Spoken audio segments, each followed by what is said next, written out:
this movie, Mel Gibson makes a joke about how the Expendables should be called the Deletables, and I'm afraid he's a little bit too on the nose with that one this time. Yes, welcome to my spoiler review of The Expendables 3. For those of you who've already seen the movie, don't mind spoilers, or who have no intention of seeing this movie. If you'd like to watch my non-spoiler review, you can click right here. Otherwise, stick around and let's dive in depth to the extensive cast that's featured in The Expendables 3. Some quite nicely. Some, unfortunately, clearly past their prime. So the way I'm going to break this down, again, it's going to be by characters, but I'm going to go, I think it's going to be easier to go kind of in the way they're introduced in the film, because that way we can discuss story points a little bit as well as we go along. So obviously, let's start with Papa Expendable, something that's talked about actually a little bit in this film, Sylvester Stallone. He's very much the leader of the pack. This is his brainchild, his baby, this franchise, and I wish that he would take a little bit better care of it. I have tremendous respect for Sylvester Stallone. He wrote his way into Hollywood. He, of course, wrote the script for Rocky. It's a great script. It's a great movie. He did a great job in it. And he has a wonderful history with filmmaking. You know, the Rambo franchise, obviously, all the Rocky films up to a point, and other work that he's done as well. He had his heyday for a reason. And he's an extremely likable personality. That said, though, I think at this point in his career, all the Sylvester Stallone movies seem exactly the same. He's kind of embraced this, older, worn-out, leathery biker kind of persona, something that you would not imagine his younger self would have grown into to become. I think he's moved away from the Rocky Balboa persona, which is what, of course, made him so popular with his audience, and moved towards something, a little more Mickey Rourke-ish, a little more bikery. Again, not a way that you would think that Rocky would go. Sylvester Stallone is more than welcome to change his trajectory in terms of his on-screen persona, but he has to understand the potential repercussions. And I think that this new Sylvester Stallone, he seems to be stuck in the past, and so it's really hard to be excited about his future. I've watched Grudge Match recently on demand, and I feel like this is just Grudge Match with a little bit more action.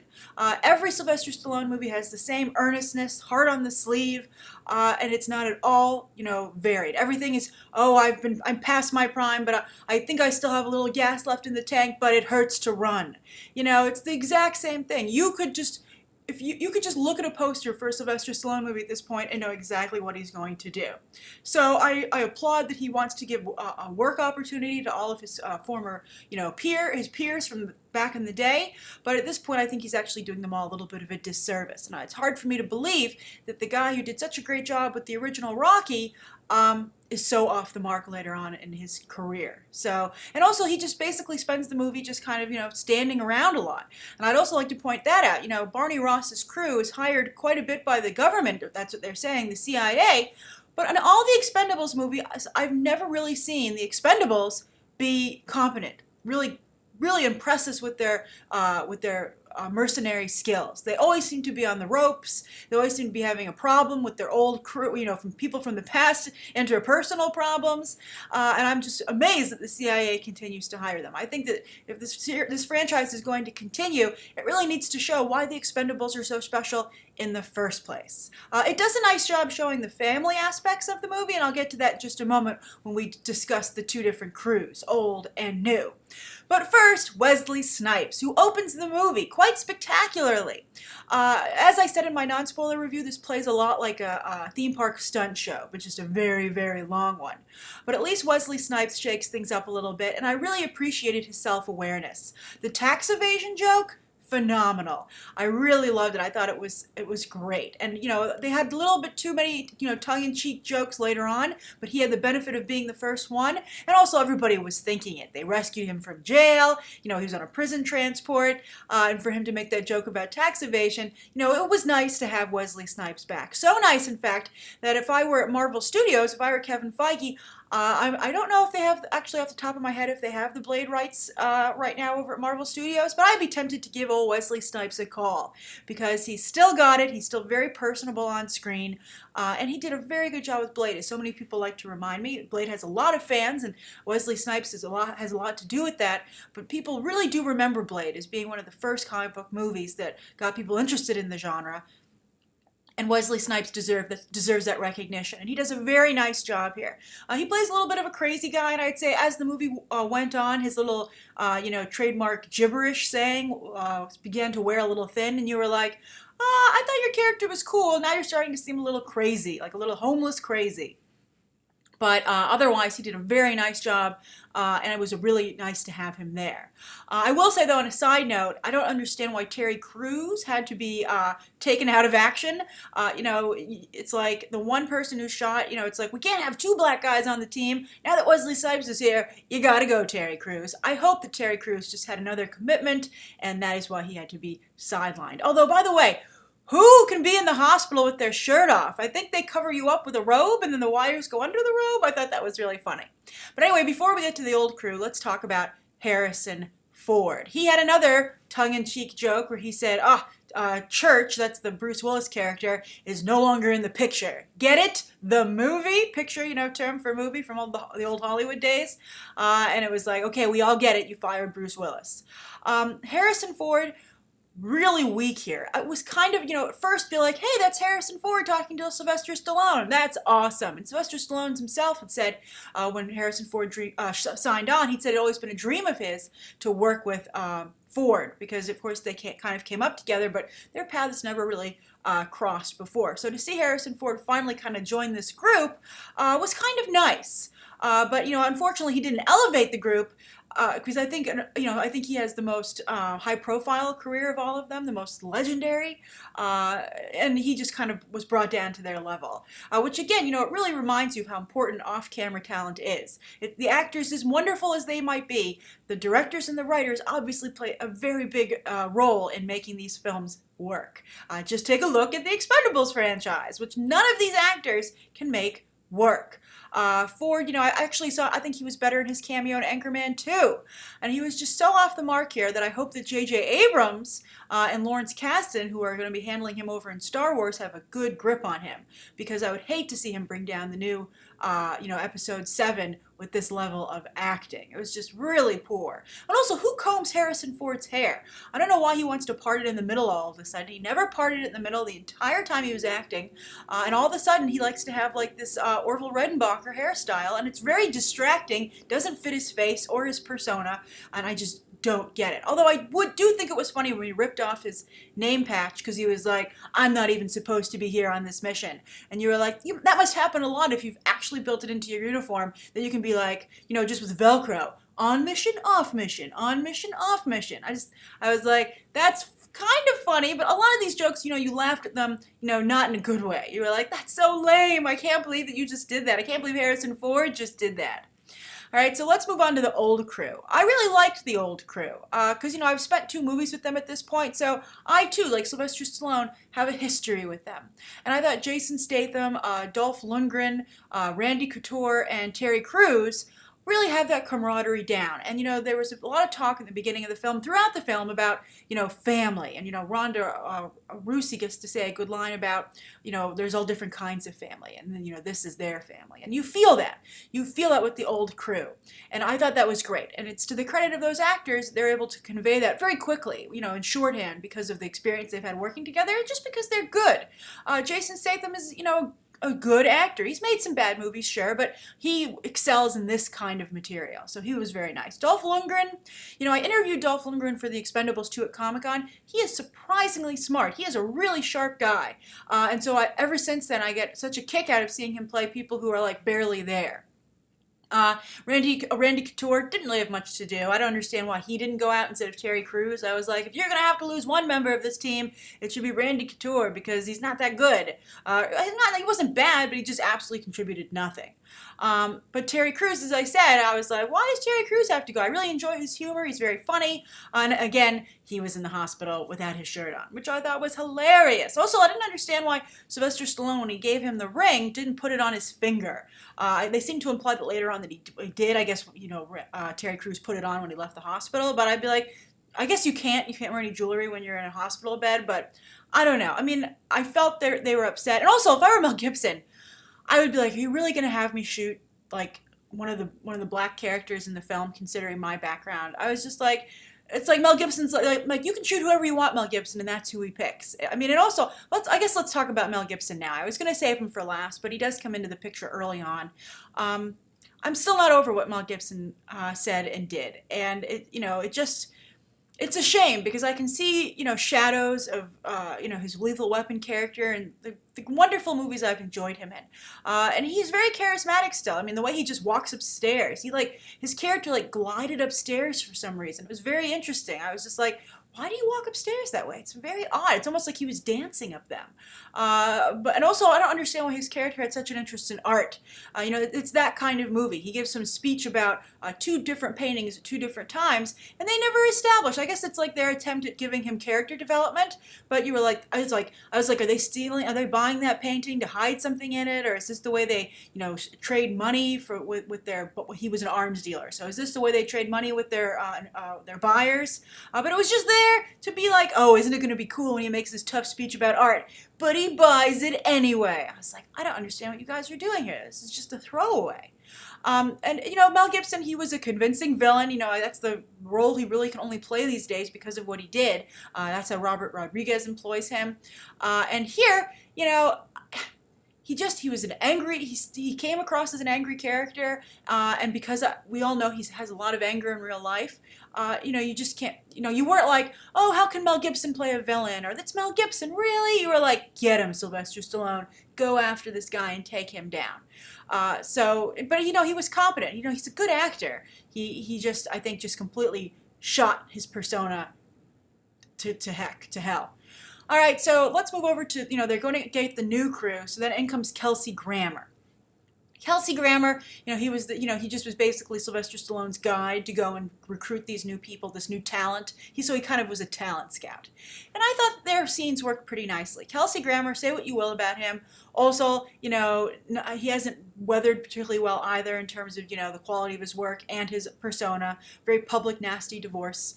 But he still is pretty talented, and I think, I know a lot of you would be like, look, Grace, you have to separate the personal from the professional. And sometimes you can, like with Kelsey Grammer, and sometimes you can't, like with Mel Gibson. It's a case-by-case basis. But Kelsey Grammer, he's always going to be Frasier, and he was just Frasier in this movie. I'm not even quite sure why they brought him in there, except to just bring in another name and another recognizable face. But he served his purpose well. He was very believable, and he got those scenes done. Although I do have to say, while those scenes were taking place, I was like, why are we taking so much time out of the movie to go get these people? They're not even, they weren't even like the next generation of action talent in Hollywood. And I guess because none of those actors maybe want to be involved in this, I don't know. Go call up Shia LaBeouf. I know he's very difficult and he likes to not take showers on the set of Fury, apparently. But still, at least he was in a number of action movies from the Transformers films to remember that Eagle Eye movie, right? The Eye in the Sky or whatever it was called. He would be somewhat believable here. The next generation, shamed action talent, even the younger models. But the crew they put together here, you weren't excited about bringing them together. It wasn't the excitement as bringing the older cast together, because that's the whole fun of this movie, seeing those actors work together still to this day. But these people, you were like, meh. But even still, I think the new crew did an okay job. Kellan Lutz, you're in an interesting type of movie when Kellan Lutz's acting is right at home and he does an okay job. Kellan Lutz might have finally found a movie franchise that's at his speed. So he was pretty good. They kind of seem to be grooming him to be the next Barney, his second in command, although that's supposed to be Lee Christmas, a.k.a. Jason Statham. But I guess Kellan Lutz is the new generation. Maybe a combination of the two, of Sylvester Stallone and Jason Statham brought together. But Kellan Lutz, not horrible. Ronda Rousey, she's a mixed martial arts fighter. I think she did a nice job here. Serviceable. She didn't stand out, but she did a nice job. She fit in with the group, and that's commendable. Although I do think, they wanted to have this line where Sylvester Stallone, every time he met somebody, he would be like, I could do that. Oh, I could do that. And with her character, they were like, sure, you could beat those guys up, but could you do it in a dress and heels? And I'm like, well, if she's the bouncer at this club, which she was supposed to be, what bouncer wears high heels for her job? It's not like she's the hostess who can occasionally step in when necessary, although they don't want to hire a woman bouncer. And so that's, kind of the setup. Like, she's the hostess because that's the only job they'll give her here, but they let her be the bouncer. Sometimes she just is self-appointed as the bouncer. Then I would understand why she was in heels. But if the establishment has hired her in that capacity, I'd be like, you can still look really nice wearing flats, so that, like sneakers, so that you can actually take care of business. Because I think that eventually, no matter how good you are, you're going to twist an ankle fighting in high heels. It's just a reality, which movies for some reason don't like to acknowledge. But she still did a nice job, and she had some lines and she delivered them serviceably. Then Victor Ortiz, he really had no lines, but he's a boxer, so they're bringing in these athletes, professional fighters, instead of going, I guess, the actor route. And Victor Ortiz, he was believable also as an expendable. I liked his mohawk. I thought that was pretty cool. But I liked his explosive rounds. They had this whole thing where they introduced him and they were like, he has rounds that are timed to go off at certain periods, so they can either detonate with the target or beyond the target or right in front of the target. And I was like, but we never saw him utilize those rounds. Why did you even bother to discuss it? That's like movie making 101. You don't introduce something unless you're going to utilize it. But then again, they did introduce Victor Ortiz, and they didn't really utilize him either. Then finally, Glen Powell. Glen Powell, I was like, why is he in this movie? He's like their computer hacker, but he also is like an extreme sports guy, like he likes to hang glide and rock climb, etc. Basically, he's so bad. I was going to say basically he does like white guy sports, but I'm sure that everybody of all different kinds of diversity enjoys these sports. But largely, it's a very certain demographic, I guess, that he was trying to represent. But I thought maybe he's a professional fighter too. Looked him up. The guy isn't a professional anything. He's done a couple of acting roles in some really small, low-profile films, shorts that he's produced, and then also some television work. And he's really not that good. It's not like they were like, this is an undiscovered talent that we need to bring to the forefront. Glen Powell was just out of his depth, out of his league, and had no reason to be there. And there are so many other people who could have played this hacker character who would have been so much more interesting. I just could not understand why Glen Powell was brought in. He brought nothing to the table. Let's move on then to the real gem of the movie, and that's Antonio Banderas. He was phenomenal. Thank goodness he showed up. He was basically, if Puss in Boots joined the Expendables, it would be this character. He was great, and they gave him a really funny angle that he talked too much. And Antonio Banderas did a great job with these stream of consciousness stories. But at the same time, his character then had to have a heartfelt discussion with Sylvester Stallone's character about what happened to his old team.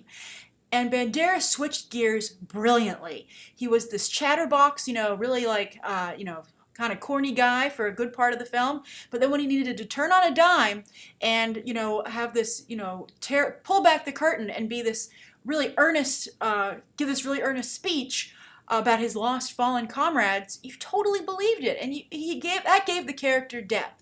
I really liked his character. He was very funny, he was competent and effective, and he was a really good member of the team. He might have talked too much for the Expendables, but he did not talk too much for me, and he just really, thank goodness he was in the film. He was really a lot of why the reason, as I said in my non-spoiler review, it was watchable.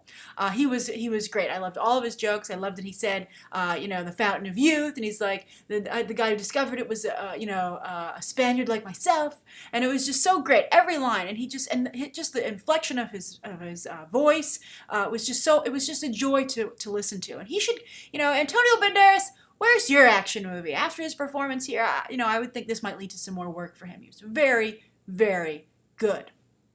Then let's move over to, finally, Arnold Schwarzenegger and Jet Li. They show up just for a little bit, really, seriously, a little bit. And I guess I could say Jet Li is little. They like to sure tease him about his height in this movie, but I'm like, you've been teasing about his height for like 3 movies now. We get it. He's short. I think that Jet Li should say that. He should have been like, this is like the third mission out. You guys keep talking about it. How are you still surprised? Come up with something new.